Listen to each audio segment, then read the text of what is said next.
Let's turn to Philip Mudd. He's a former CIA Deputy Director of Counterterrorism and former Deputy Director of the National Security at the FBI. Phil, good morning to you. Good morning. I think the New York Times had a good way of describing this morning. It's a threat that appears to be both specific and maddeningly vague. You more than anyone understands what it means when the U.S. government says something is specific, credible enough to warrant these closings, and yet we don't know what, when, or where.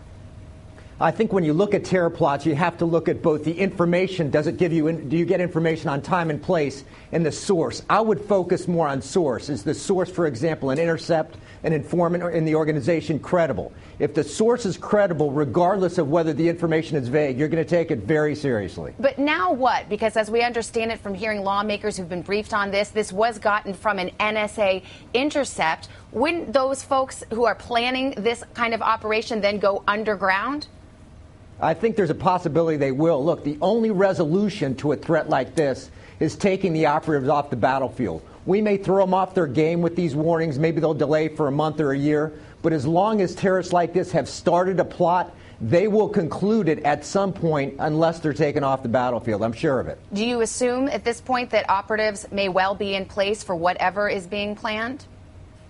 I wouldn't assume that. I would assume, though, that if the operation is underway, they're at least thinking about putting people in places like, let's say, Cairo or Tunis or Jordan. But I wouldn't assume they're there yet.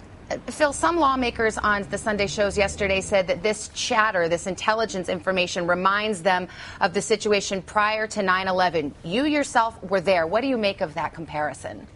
Look, I think we ought to settle down a little bit. We've been at this 12 years. We faced a major plot. You remember the summer of 2006 when we had operatives in Britain who were trying to explode planes over U.S. cities. We've had major plots that were al-Qaeda directed recently in the past few years in New York City, well publicized. I haven't seen the intelligence on this, but I think as professionals we ought to say we've developed a lot of expertise in 12 years. Let's handle it and settle down. All right, Philip Mudd, always good to get your perspective. Thank you.